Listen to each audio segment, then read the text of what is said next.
news with Eris Stewart. Good morning, Eris. Good morning, Sophie. The headlines. A political crossroads for Paul Béranger as the MMM meets amid tensions over the finance ministry.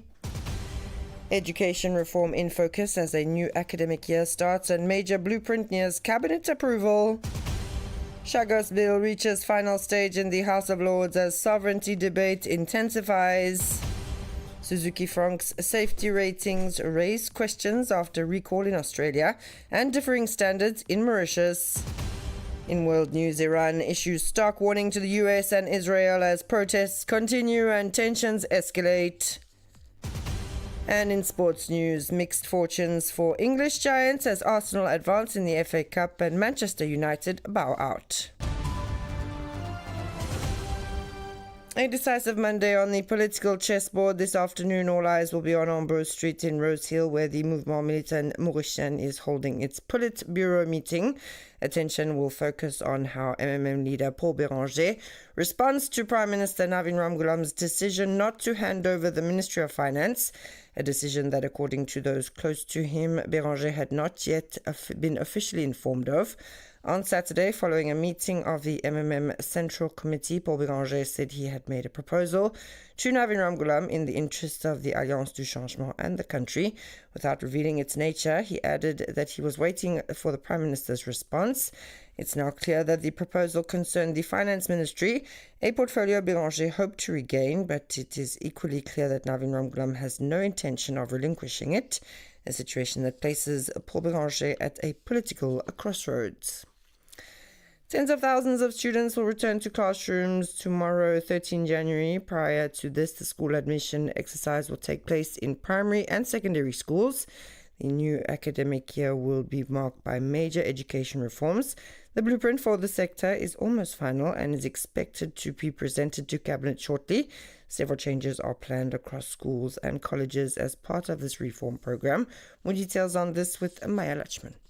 This school year will take place against the backdrop of a major reform of the education system. A first draft of a blueprint for the sector was presented to Cabinet last year. A second draft is due to be presented by the end of this month. We have up to 20th of January for consultations. We will extend it for a few more days to give students, educational institutions, PTA and so on the opportunity to put forward their ideas. A second draft of the blueprint will be sent to Cabinet prior to implementation. On the eve of the reopening of schools, one proposal in particular continues to generate debate: the possible abolition of the NCE. It is already known that these examinations will be maintained for students entering grades 7, 8 and 9 in 2026. Parents and teachers also want to know what lies ahead for children currently in grade 6. There are no changes for those who will be in PSAC. They will follow the system. Legal deadlines need to be respected when we bring changes. The year 2026 could also mark the end of co-education from grade 10 onwards. The Minister of Education argues that this model should be introduced as early as the first year of secondary school, rather than being limited to academies, as is currently the case. The issue of mobile phone use in schools cannot be ignored. Although phones are already banned in some institutions, there is currently no legal framework governing their use. The Attorney General's office is presently working on the matter. While 2026 is set to usher in a new education plan, several measures have already been implemented since 2025. These include, amongst others, the requirement for free SC credits to gain access to lower 6, the introduction of Mauritian Creole at HSC level, and the foundation program, which has replaced the extended program. Diego Garcia military base and British Indian Ocean Territory bill is entering its final stage at the House of Lords today. Following the adoption of 4 amendments earlier this month, the text will be examined at third reading before being put to a vote. Lords will also consider a motion tabled by Conservative peer Lord Martin Callanan, expressing concerns about the UK-Mauritius agreement, particularly the lack of long-term guarantees regarding the future of the Diego Garcia military base. In this context, Misli Mandarin, who claims to head a self-proclaimed Chagosian government in exile, sent a letter to former US President Donald Trump. He's arguing that the Chagos agreement would allow Mauritius to exercise sovereignty over the entire Diego Garcia base, which he claims could undermine nuclear requirements and strategic military interests of the United States of the region. And in other news, it's one of the cars most commonly seen on Mauritian roads, yet it received the lowest possible safety rating in Australia last year, 1 star out of 5. Crash tests highlighted component failures leading to extremely low occupant protection. The vehicle concerned is the Suzuki Franx. As a result, the Japanese manufacturer announced a national recall of 324 units in Australia late last year. In Mauritius, however, Suzuki Distributor Access maintains that Australian safety protocols differ from regulatory requirements applicable in this region. Locally, the Franx carries a 4-star safety rating. 1 car, 2 safety ratings, and many questions. Pranav Bihari and Krishan Sitya tell us more.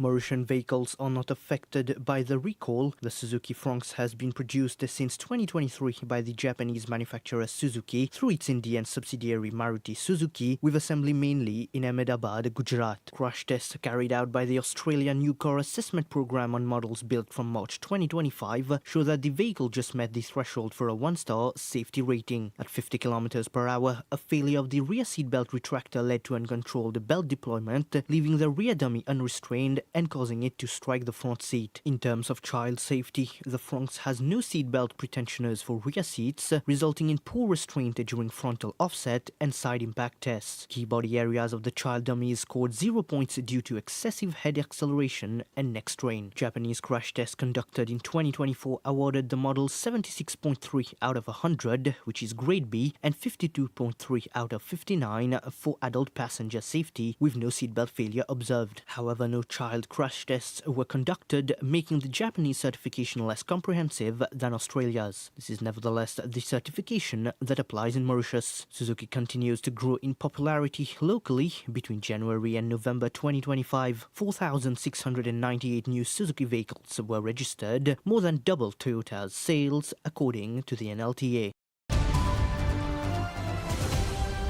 And you're listening to RM1. It's 9:07. When we move to international news, Tehran has warned that US troops and Israel would be considered legitimate targets should the United States strike Iran, as President Donald Trump reiterated his support for Iranian protesters.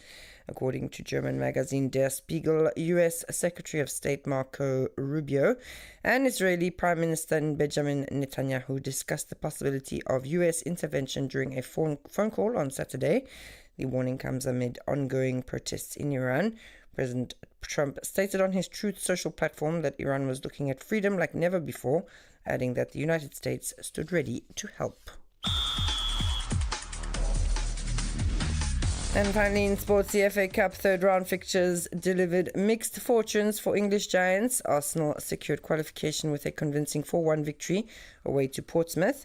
After conceding early, the Gunners responded strongly, with Gabriel Martinelli scoring a hat-trick to seal the win. Attention now turns to their League Cup semi-final clash against Chelsea. Manchester United, however, suffered an early exit. The Red Devils were beaten 2-1 at home by Brighton, with goals from Gruda and Danny Welbeck proving decisive despite a late response.